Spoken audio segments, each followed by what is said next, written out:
Good evening everyone, and thank you for coming here to our event. Today we will be holding a conference with the documentary demonstration about things that are happening now and that have been happening for the last 32 years, or maybe 33. I'm speaking about Russia, and as you see, the name is called Russian Threat. So today we will try to analyze things that have been done to us, to European continent since 1991, I mean USSR dissolution.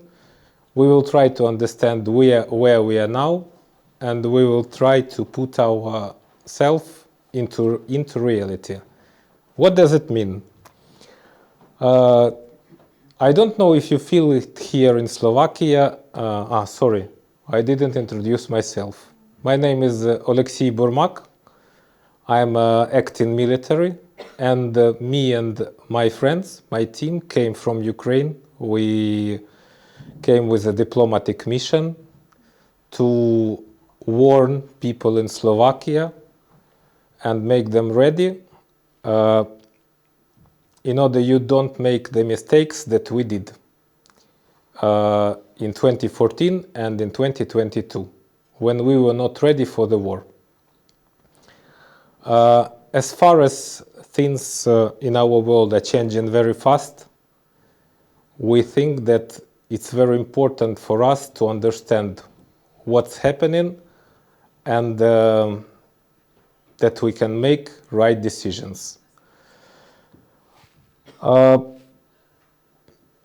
Let me say that it will take us some time here. I assume that it will take us about 3.5, maybe 4 hours, I mean the whole event. So I expect that not all of us will stay till the end. The program will be like this. We will start after short speeches of every one of us. We will start showing in a chronological term things that have been happening since 1991 till now. Then we will make short breaks and have small conversation, because I want people think a bit and look on ourselves.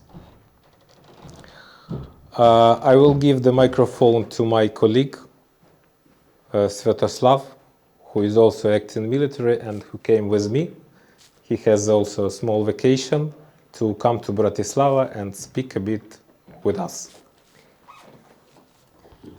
Thank you, Alexei. Hello, everyone. Yes, I'm active military. Sviatoslav Dubina. I'm joined to Ukrainian forces in territorial defense on 24th of February 2022, and took part in liberation of Kharkov region, fought in Donetsk, Lugansk. Now I'm in Dnipropetrovsk region, and as Alexei told that, now we are in vacation and spend our time to tell you about lessons which we had through this period.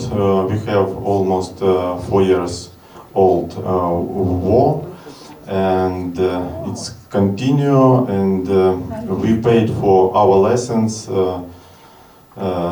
biggest price, lives of Ukrainians, and not only Ukrainians. I know that Slovakian people enjoy to Ukrainian forces, and some of them unfortunately died, and it's our common pain. I want to tell about only 3 lessons which I have and which I want to point. First, when you are not ready for the war, you will give it. When you good prepared for the war, you will never get it. And choice between if you want to have a war in your land.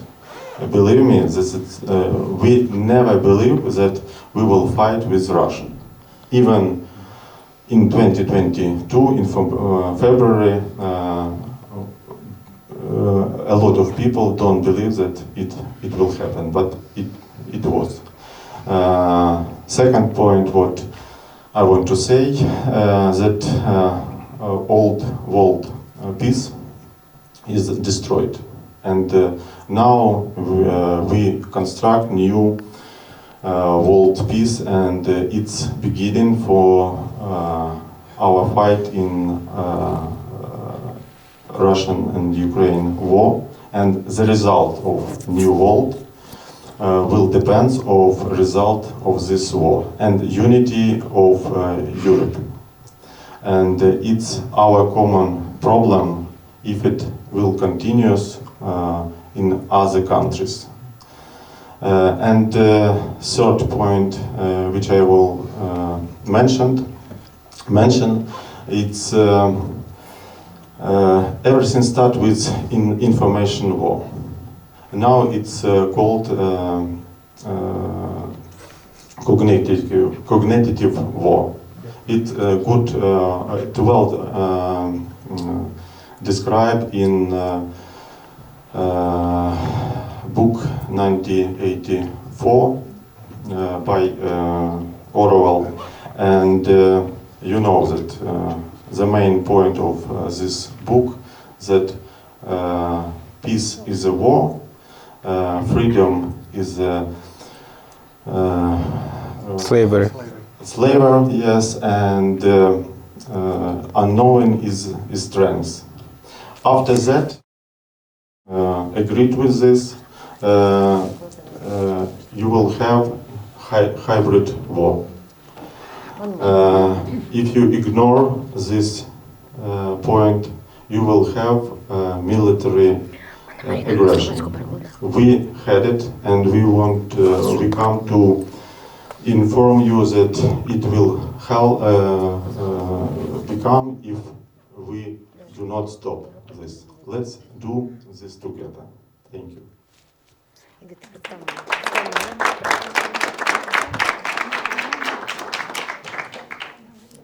Let me introduce our another guest. Her name is Yulia.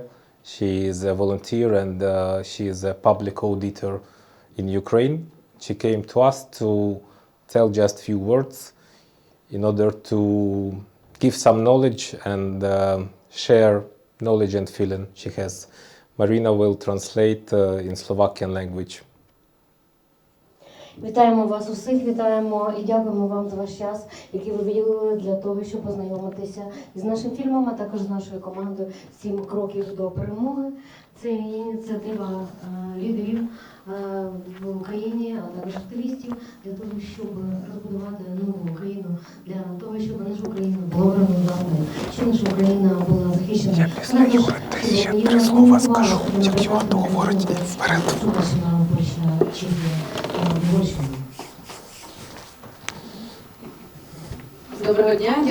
Dobrý deň, ďakujem všetkým, že ste prišli, aby ste sa zoznámili aj s našim filmom a dokumentom, ktorý chceme vám ukázať, a zároveň aj s iniciatívou ukrajinskou 7 krokov k víťazstvu. Je to iniciatíva Ukrajincov, obyčajných Ukrajincov, ktorí ozaj chcú, aby niečo sa zmenilo v krajine, aby krajina zvíťazila a sa zmenila. Ми вам хочемо у фільмі показати те, як неопрацьовані наслідки стають в сучасній нашому світі війною, бо ми не аналізуємо причини, ми не аналізуємо нашу історію, ми не повертаємось чому і які причини призвели до тих чи інших подій на сьогодні. І також нам би хотілося вам розказати дещо з того, що ми вже бачимо. Ми зараз з вами і ви, і ми знаходимося в час, коли гібридна війна наносить більше шкоди, ніж танки. І коли ми відчуваємо, що частіше на полі бою важливіша індустрія і технічний прогрес. Ну, на прикладі тих дронних технологій, які ми зараз маємо в Україні. Dobre, nie som odborná prekladateľka a pokúsim sa aspoň zhrnúť to, čo bolo povedané, aj kedy by som bola odborníčka, aj tak by som to nedala. Takže v tomto dokumente, ktorý teraz uvidíte, nebude tam žiaden analýz, prečo sa stalo to, čo sa stalo. Iba fakty, postupne v rokoch, jeden za druhým, ako to celé bolo a každý z vás urobí svoje výsledky, prečo sa to stalo, prečo sa začala vojna a prečo máme taký stav, aký máme momentálne aktuálne на Україні і в цілому світі. Також хочемо вам подякувати за допомогу, за розуміння, і ми вважаємо, що наші зусилля будуть плекати Україну, мати дружні стосунки і розвивати наші відносини з сусідніми країнами, розвивати технології. Ми думаємо, що ви довірите нашій ініціативі «7 кроків до перемоги», і ми будемо з вами разом боротися з тим ворогом, який на зараз є в Україні. А також, коли пропрацьовані задачі і проблеми, за яких є війна, то скоріше за все, такі країни не будуть мати тієї війни, якщо не будуть розуміти сутність, причини і розуміти, чого такі наслідки зараз є в Україні. A v prípade, ak sa vám podarí, tak pochopíte, prečo sa začala vojna, prečo vojna prešla do tej fázy, v ktorej momentálne je. A pevne veríme, že Ukrajina a Slovensko budú aj naďalej spolupracovať, rozvíjať vzťahy. A pokiaľ aj pochopíte, pošírite toto posolstvo a urobíte správne výsledky, tak ani na Slovensku tá vojna nikdy nezačne. A ďakujeme.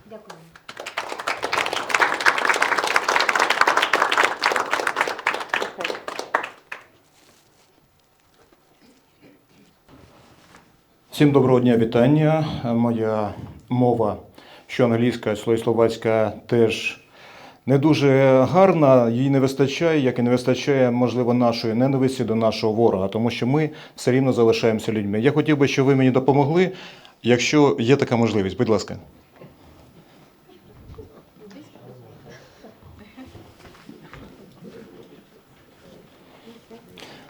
Ви сьогодні будете саме популярні у нас. Друзі, доброго дня. Мене звати Юрій Коновальчук, я голова лібертаріанської партії 5-10 лібертаріанської партії України. Звісно, я підтримую цю групу, яка робить такі фільми. Наприклад, ці два хлопці сьогодні є військовослужбовцями. Я списаний, але я приймав участь у територіальній обороні по захисту міста Києва раніше. Moje prekladateľské schopnosti sa ďalej pokúšajú rozvíjať.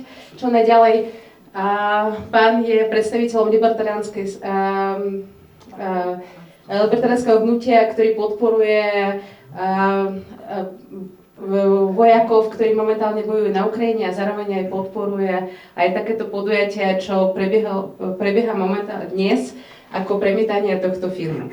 Pretože si myslí, že toto je veľmi dôležité. On je tiež vojakom, ale vojakom v zálohe, ale stále si myslí, že pokiaľ tieto vzdelávacie projekty nebudú konať akože po celej Európe, tak môže to prezviesť do veľmi nebezpečných následkov. Якщо можна картинку поставити, будь ласка. Це прильоти лише сьогоднішньої ночі в міста Києва. Половина міста Києва знаходиться зараз без тепла, коли 20 градусів морозу на вулиці. Ракети летять кожну ніч, шахеди летять кожну ніч. Ми не прийшли сюди жалітися вам. Ми справляємося. 70% всього того, що прилітає, знешкоджується. Але втрати людей і втрати наших ресурсів дуже величезні. На tomto obrázku vidíte šachedy a rakety, ktoré dnes v noci zaútočili na Kyjev. Polovica mesta je bez svetla, na ulici je minus 20, ale nechceme, aby ste nám nejakým spôsobom súcitili, iba chceme vám dať na vedomie, aby ste sa zamysleli, čo v podstate prebieha momentálne na Ukrajine a v Kyjeve. У нас була надія на наших партнерів, що вони допоможуть. Якщо ви думаєте, що війна десь далеко і вона не коснеться вас, то ви помиляєтесь. Вона і вас зараз уже касається, тому що частина ваших податків іде на допомогу зараз Україні в захисті ворога. Ви допомагаєте нашим переселенцям, спасаєте наших людей, за що ми вам вдячні, тому що без вас ми не могли б їх там зберегти і дати їм якраз сьогодні можливість перебувати на цій землі, маючи температуру, воду, тепло, електроенергію і захист від бомб? Pokiaľ si myslíte, že vojna je niekde ďaleko a vôbec sa nás na Slovensku netýka, tak toto pravda nie je. Momentálne časť aj našich daní ide na pomoc Ukrajine a my ako bežní obyvatelia, ľudia sa zúčastňujeme na podpore Ukrajiny a jej obronoschopnosti a toho, ako podporujeme to, ako sa môže brániť. A za to sme vám veľmi, veľmi vďačné. Ale ale musíme fakt rozumieť a pamätať, že toto je veľmi nebezpečný stav, ktorý sa môže preklopiť kedykoľvek aj na územia Slovenska. Тому що ви просто знали, що вас очікує. Мало можна на кого надіятися. Ви розумієте, що відбувається зараз світом, світовим порядком, НАТО, ООН, що відбувається в світі, що потрібно надіятися лише на свої сили. Те, що робить зараз Україна. Закликаю вас також думати про те, як зберегти нашу загальну Європу, тому що ми теж є частина Європи. Ми, можливо, не все зробили в своїй країні. У нас дуже величезна кількість проблем, але ми не можемо їх побороти, поки ми не переможемо ворога. Я вдячний вам за те, що ви допомагаєте, за те, що ви з нами. І я хотів би сьогодні разом з групою однодумців донести те, що відбувається зараз з Україною і взагалі яку загрозу представляє сьогодні Російська Федерація взагалі для всієї, для Європи і для всього світу. Дякую вам.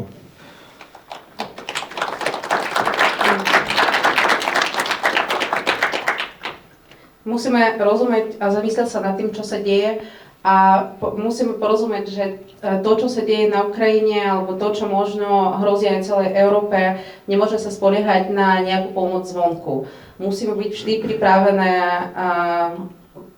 k tomu, čo sa môže stať, pretože ani NATO momentálne, ani OSN nie sú v tej situácii, kedy sme si schopní na nich spoliahnuť v nejakej pomoci. Momentálne ani Ukrajina sa nespolieha a bojuje vo väčšine s vlastnými nejakými prostriedkami a preto veľmi želá, aby Slovensko tiež sa zamyslelo, aby sa pripravilo k tomu, čo sa môže stať a sa nespoliehala na nejakú vonkajšiu pomoc, pretože ani tá môže nikdy neprejsť. Preto veľmi chceme, aby ste pozorne pozreli na tento dokument a možno by sa zamysleli, čo sa môže stať, k čomu sa máte pripraviť a čo treba urobiť, aby sa také niečo nikdy nestalo ani tu na Slovensku. Дякую. Ďakujem. Дякую вам.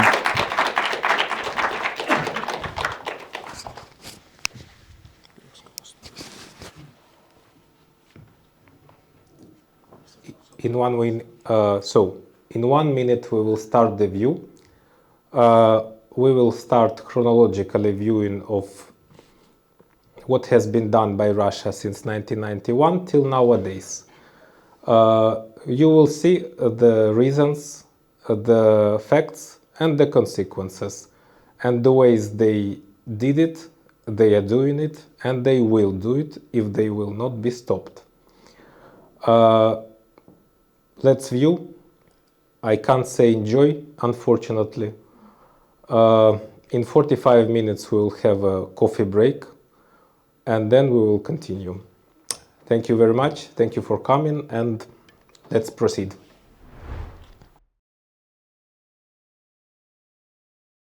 Short break and short conclusions. So this is what we've seen was Russia presented by democratic Boris Yeltsin, so-called democratic president, from 1991 till 2000. There was a piece of Putin here, but he wasn't president at that time yet, so decisions were still made by their president. It is very difficult to show in retrospective so many things that happened in many years. But I will try to explain something which is not a secret. You can check it in the internet if you want. Human memory is very short. Why they attacked this or that region, what was the purpose, and where did it lead to? First, we spoke about Azerbaijan. What we didn't tell is why they did it. Cutting part of Azerbaijan, they cut the oil fields and also destroyed potential of the country. In the same time, Putin, the military in Armenia. We didn't tell you about massacres when whole villages were wiped out, killing children and women in Azerbaijan. And we didn't tell you about massacres in Armenia done by Russian soldiers because they were stationed there. We didn't tell about numerous crimes they did in Moldova and also in South Ossetia, robbing and killing. And it's an interesting fact that in Transnistria, Moldova, and South Ossetia, Georgia, there were accusations in fascism. So the technology of accusation of fascism was long time ago. The sense of war in Moldova was controlling the gas pipeline which went to Balkans. And the sense of things happened in Georgia, I mean in South Ossetia and Abkhazia, and where they did also terrible massacres in Abkhazia, was to make a criminal gate, because all criminal structures were controlled by Russia, and all illegal things which are making a budget for Russia were done since 90s through Georgia. Tajikistan, I think everyone understands. Russia is the major supplier of heroin to Europe because it comes from Afghanistan, and that's why they did what they did. Meanwhile, they killed 150,000 people, but no one cares. And speaking about case of Yugoslavia, during Yugoslav wars, they bought all media in Yugoslavia, Serbia at that time. They put their oil companies there and also made massacres.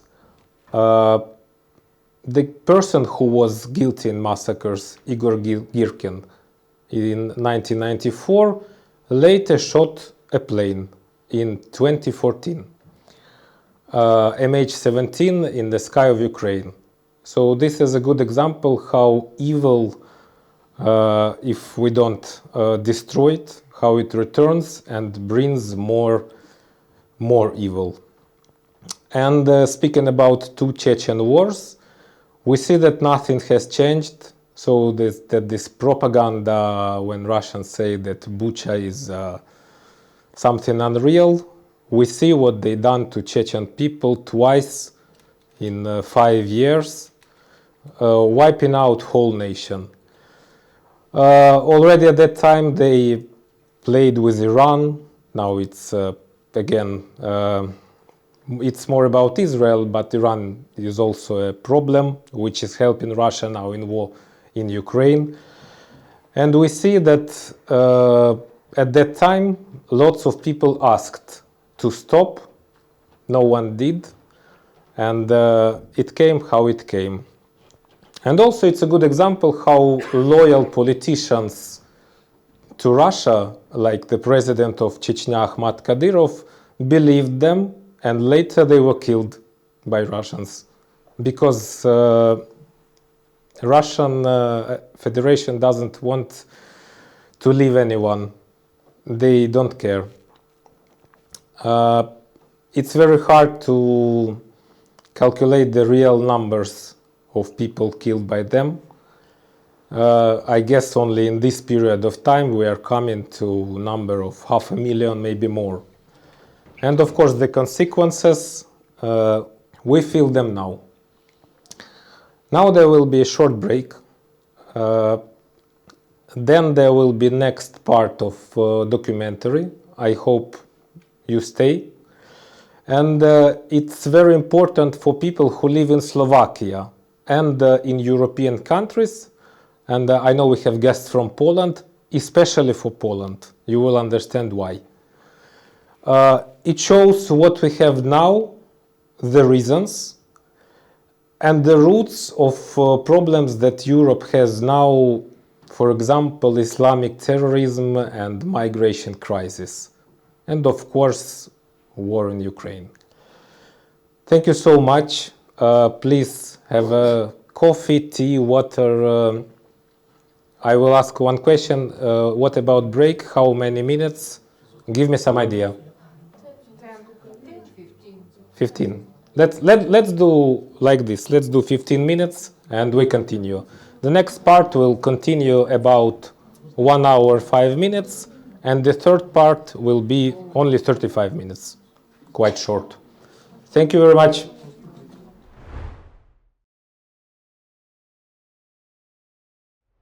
"35 minutes left or something. Let's make a short break and now short statement.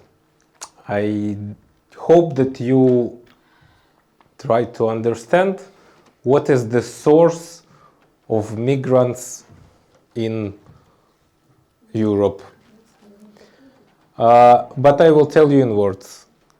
After Syria has been destroyed by Russia, all those 6 million Syrian people came here with Islamic terrorism. And we should know that since 1948, Russia has been funding Islamic terrorist organization till now.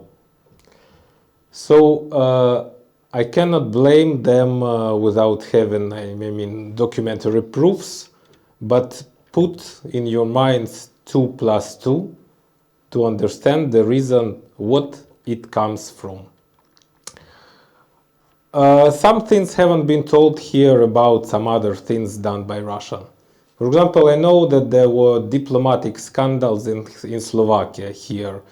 If I'm not mistaken, in 2018, in 2020, in 2021, Russian so-called diplomats were accused in espionage and sent back from Slovakia to Russia.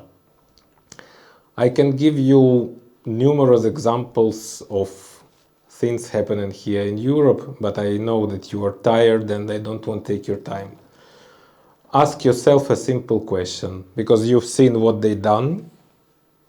The same they did 10 years ago, 20 years ago, they continued doing it all the time. Is there some other country in the world causing so many problems like them? Everywhere. And as far as we can see, that the consequences of what they are doing is now already in Europe, with sabotage, with explosions, with migrants, with terrorist attacks, and now in full-scale war, which we are passing through now, and it will be our last chapter. I didn't make it long because we can see it now in the news. But some things we have to remind. Now let's make a break, then quick finish. How much time? 10 minutes? 10 minutes, okay? Okay, 10 minutes break.